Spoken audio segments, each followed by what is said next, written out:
Good morning. How Matakawa. Greetings, relatives. Thank you all for inviting me. I appreciate it. It's an opportunity. It's good for me to be here and do this. I bet you it is a good day. So, what I usually do here is share stuff I'm learning.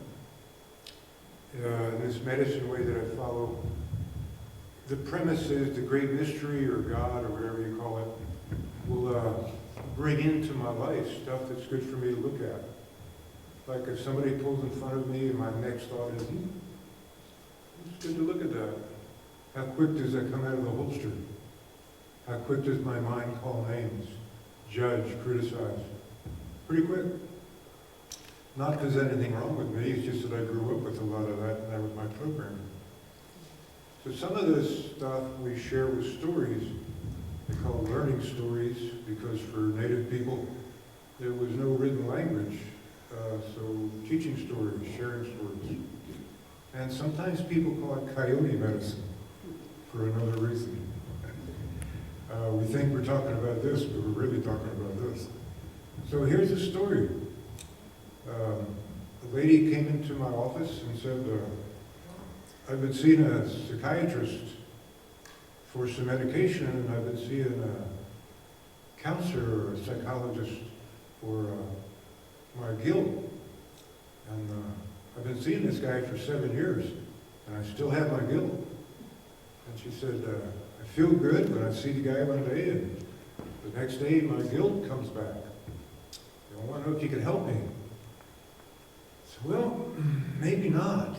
Maybe not. If you have the belief your guilt comes back, I don't know, it's got legs, drives back in a Prius. I don't know, how does it work? Your guilt comes back.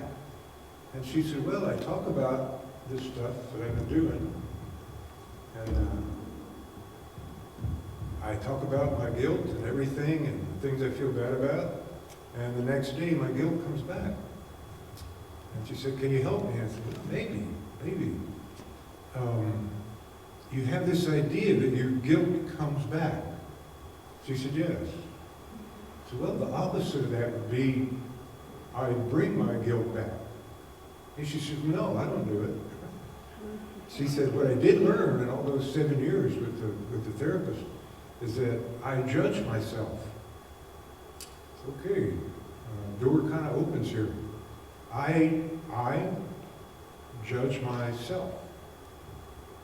That's two. I judge myself. Which one's real? Which one's you? She said, well, I judge myself and then I have guilt. I said, right. So the guilt doesn't come back. My self-judgment creates my guilt. My judgment of other people creates my anger. I'm responsible for my thinking. My thoughts create my emotions. My emotions create feelings in my body. She said, well, I could see that. I said, well, it's different than saying my guilt comes back. We're working in here with awareness and responsibility. That's two things. Awareness, I have guilt, and responsibility. My thoughts create my emotions. Other people don't create my emotions. My thoughts create my emotions. My emotions create feelings in my body. So we've learned from neurobiology in 2005 that gratitude, appreciation, caring, and compassion, these thoughts create emotions. These emotions create feelings in the body. And in 2005, these neurobiologists showed us that these thoughts and these emotions repair the telomeres at the end of my DNA molecule. Remarkable. I can repair my DNA with my thinking. Or I can be involved with a lot of judgment, blame, and criticism, and maybe do something else to my DNA. And if I'm aware of this, I begin to have some choice. So other people don't create my emotions. My thoughts create my emotions. And if I'm paying attention, the great mystery will bring people and events to me, because this belief is that spirit is in everything, everybody, all the time, and all events. So the great mystery will bring to me opportunity to find the things I react to when I begin to judge, which I was taught when I was little. It's not my fault. It is my programming. So the lady was telling me, she understood. She said, well, what do I do with this? If I create my guilt with my judgment, I am judging myself, right? So, well, okay, that's two again. So if we want to do it that way, I judge myself. Let's have a chair here for the I. If you're the self, let's put a chair over here for the I, the one that judges you. Introduce me to the judge. I'd like to meet that one. She said, what are you talking about? Are you crazy? One of us might be. So anyway, help me with this. She said, what do you mean? I said, I want to meet this judge that lives in your mind, that judges you and picks on you and talks about your history and blames you for stuff that's 50 years old. I want to meet that one. She said, why would you want to meet that one? That one's ugly. I said, you tell me that one's running a show. If I get a bad hamburger, I don't talk to the busboy, I talk to the guy running the restaurant. So if that's the one that's changing your DNA, your blood pressure, your immune system, your cortisol, your homocysteine, if that's the one, let's talk with that one. And she said, well, that one's the problem. I said, yes. We're on the right track now. The self is just fine. I want to talk to the one that tortures the self. So the lady was a pretty good sport about this, and she sat in this chair, and she said, as a judge, I judge you all the time. You wake up in the morning and I start judging you. And my part over here is, Your Honor, tell me if you're good at it. And the judge said, yes, I'm very good at this. I had very good training. Ever since I was little, I learned to judge. Our culture is very judgmental. What would plastic surgeons do if people didn't judge themselves? Well, they'd be doing cleft palates for poor kids. There's no money in that. I mean, you got to work with somebody who's got some money in it, right? Then you can have those $5,000 suits and those $500 haircuts. Looking good. Like to look at Texas Monthly when somebody drops it off the office. There's plastic surgeons. And these guys are wearing some nice clothes. I'm admiring that. Anyway, that's my thing. I like to have a $5,000 suit. I don't know where I'd wear it. I'd love to have one. Maybe just look at it. Okay, so this lady and I are talking about this judge that lives in her mind that she inherited as a child. She didn't have it when she was born, right? Be as little children to enter the kingdom of heaven, to be without judgment.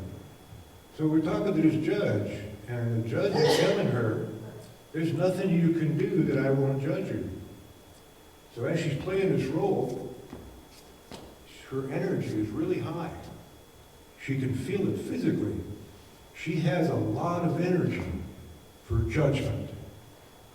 She has a lot of energy for looking for what's wrong, not what's right. Always what's wrong. She has a lot of energy for that. So over here in the judge chair, we're talking with the judge, and the judge says, I'm very good at this. I do this a lot. Everything she does, I judge. And so my request was, Your Honor, tell me more about you. You're the one running the show, and you have a lot of energy. Tell me more about you. And the judge says, I can feel how strong I am. Right now, in this moment, feeling all this energetic pulse, this judgment. This feels very comfortable. I'm very good at this. So my request was, breathe into this energy a little bit. Feel how much is there. And she over here in the self chair, she said, don't you want to make that go away? I said, no. We want to learn about that. If that's very powerful and that's running your life, how about if we learn about that? How about if we explore that? There's lots of ways to try to make that go away. You've been doing some psychiatric drugs. Did they ever make that go away? No. I said, right. And we know now from neurobiology that to listen to constant judgment lowers serotonin, depresses the immune system. The serotonin and the immune system run parallel. If the immune system is high, the serotonin is high, and vice versa. If the serotonin drops through self-judgment or reacting to somebody else's judgment, the immune system drops. The cortisol goes up, the homocysteine goes up. I affect my chemistry when I'm listening to the judge. And if I'm not aware of it, then I don't have any choice. I just keep listening and listening and listening. And some people have even made this entity, because it wasn't in me when I was born, their God. Some people use this as their consultant. It's an interesting maneuver. So, as Lady is feeling all this judgment and breathing it in and taking responsibility for how much is there, one leg's awareness, one leg's responsibility. The four-leggeds don't need this medicine. They're always in harmony. The ones that fly don't need this medicine. Just us, the two-leggeds. So the medicine is based in awareness. There's a lot of self-judgment I learned as a kid. Responsibility. I'm really good at this judgmental stuff. So instead of trying to make it go away with drinking or psychiatric drugs or avoidance or the internet or whatever we be indulging in, we begin to explore how much power this has. This judge has some of my personal power. It's been invested in this program of judgment. If you follow the Jesus way, he was pretty clear about judge not. I think he repeated it quite a bit. First one of y'all without a sin, throw the first rock. Judge not the beam in thy brother's eye, lest they be able to see the one in their own. Kind of repetitive stuff. I'm not sure anybody was listening. We seem to be having the same difficulty with judgment of each other. Right now in our culture, there seems to be a lot of judgment and also a lot of victimhood. For me, don't dance like that. I'll be upset. For me, don't wear your hair like that. I'll be offended. For me, don't get that tattoo. Don't use those words. If you do those things, I'll be offended. And if I'm offended, you should be different so I won't be offended. Whoa, how's that working? Doesn't seem to be working too well. So, this medicine begins to explore the judge. The judge is considered an implant. I didn't have it when I was born. Don Miguel Ruiz wrote the Four Agreements and some other good books. He calls it a parasite. Eckhart Tolle wrote The Power of Now and A New Earth, some other good books. He calls it an entity. They're acknowledging, I didn't have this when I was born. I inherited this. This is an implant. My computer was programmed to look for what's wrong and never what's right. And if I agree with the judge, as older sister used to say to me, you're feeding the demon. Are you sure you want to do that? So that's one half. There's a voice in my mind that judges me and judges the world equally. The amount the voice of my mind judges me is equal to the amount the voice of my mind judges other people. So I can start on either side, inside or outside, looking for this. That's the quantum physics of the spiritual part. If it's going on inside, it's going on outside. If I see a lot of judgment and I'm judging the judges, well, there I am. I'm in the game. I'm feeding the demon. And to be fair about this, if we're hitting the yang here, the yin, is some of us have learned to use words as weapons. Some of us have learned to use words from our childhood, our upbringing, to push people's buttons, to use that energy to create suffering in other people. So sometimes, if we're into that, it's kind of tough to give up the judge because the judge had power. So we're looking at how the judge manifests his power, and we're looking for where do we use words as weapons? A long time ago, 15 years ago, babysitting grandkids with their daddy and mommy went to Paris, and this was an education. I never had them for 7 days by myself. Great teachers.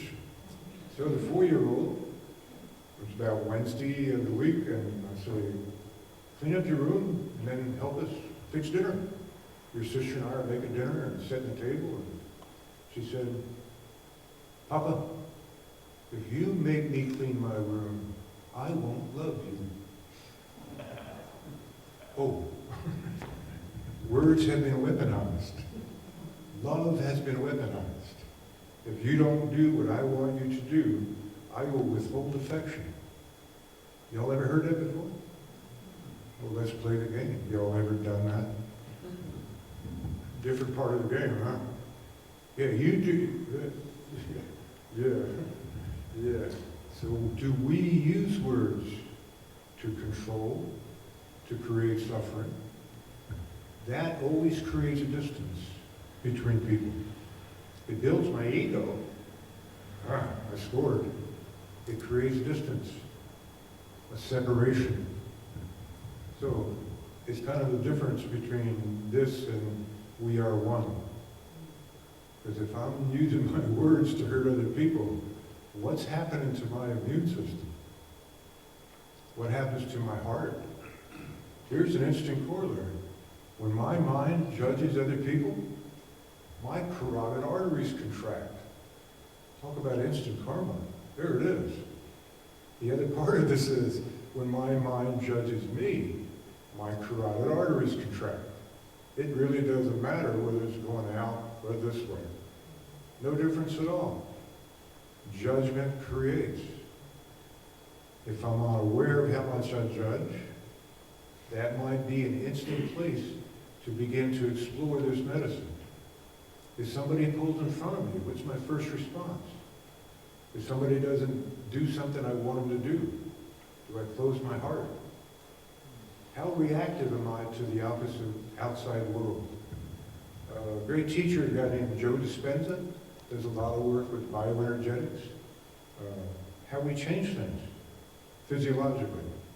He says, if I react to my environment like a leaf at the mercy of the wind, then I am a slave to my environment. I am not free. So this medicine is to look for, where am I a slave to my environment or other people's words?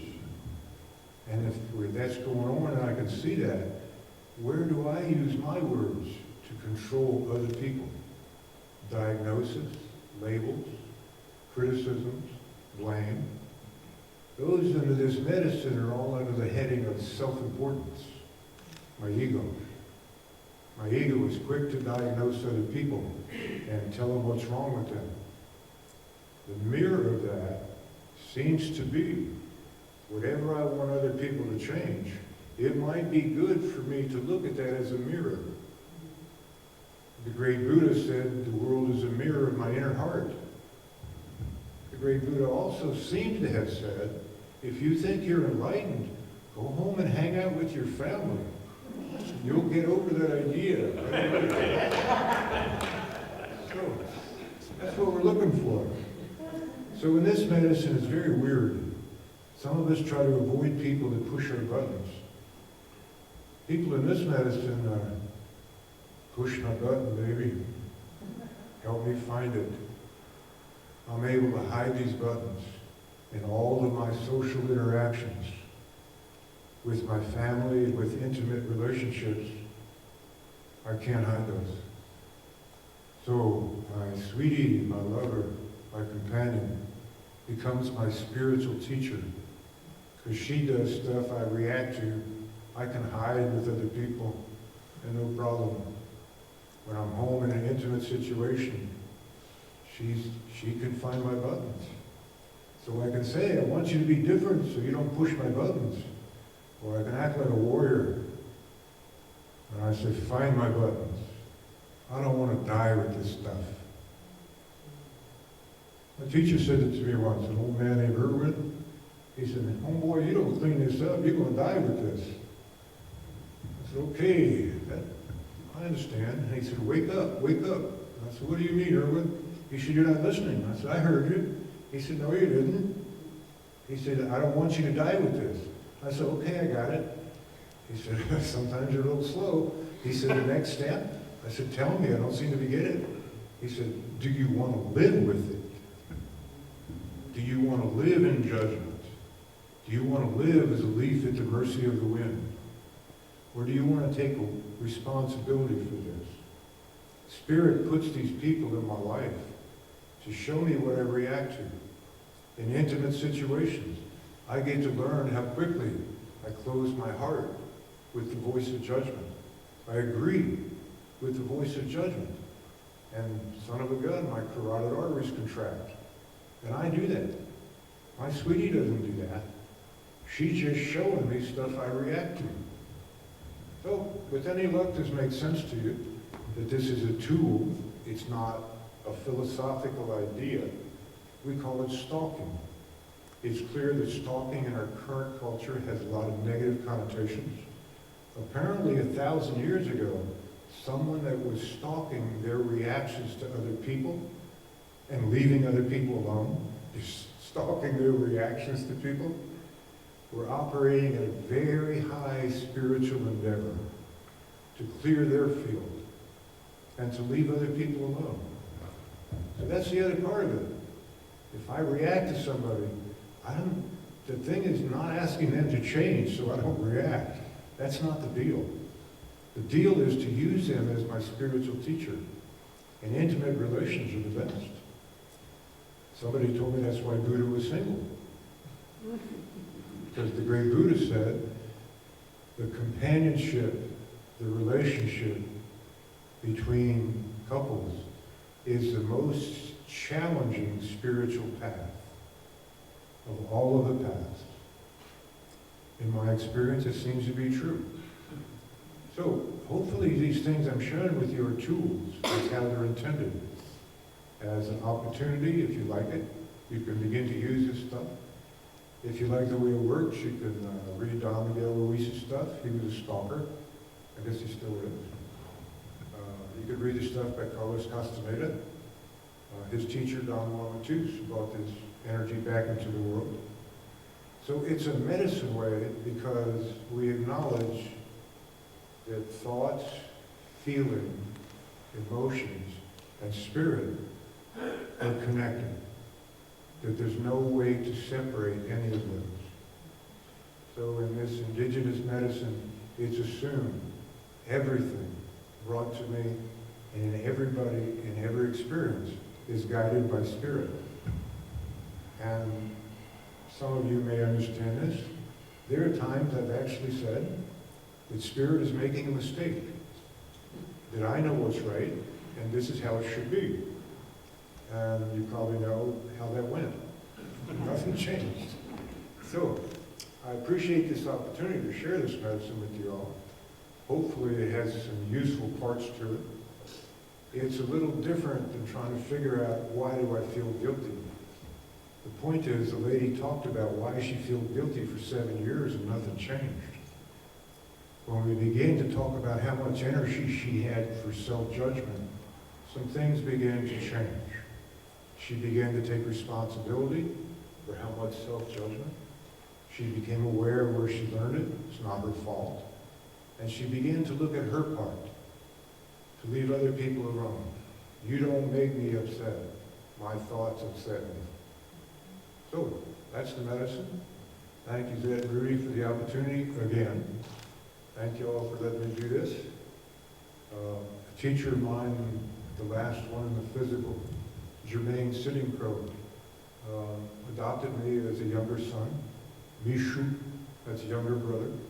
She was older sister, Tampre. Older sister will teach if she thinks somebody's not too stupid. She wouldn't teach me anything until I was past 60. She said I was too stupid. That wasn't a judgment. She's a very practical lady. I asked her to tell me the difference between, in the native world, between judgment and saying something's not good. She said, it's very simple, younger brother. I said, well, teach me.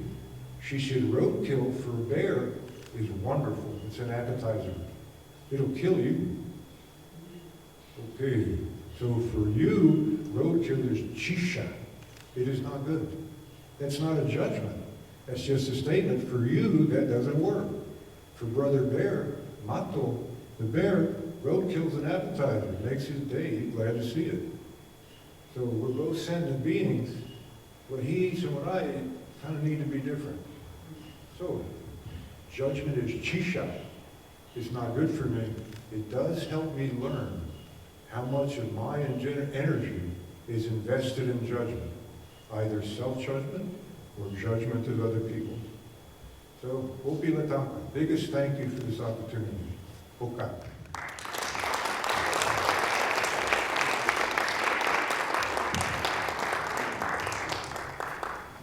In a place of simply breathing and simply being, with eyes open or eyes closed.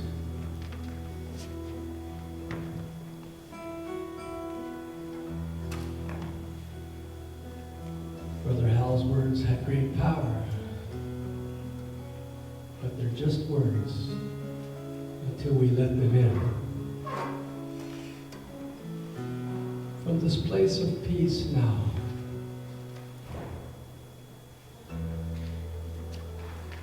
I invite you to allow Spirit to move to you, through you, through your ego body, through your deep self, into a place of peace and willingness.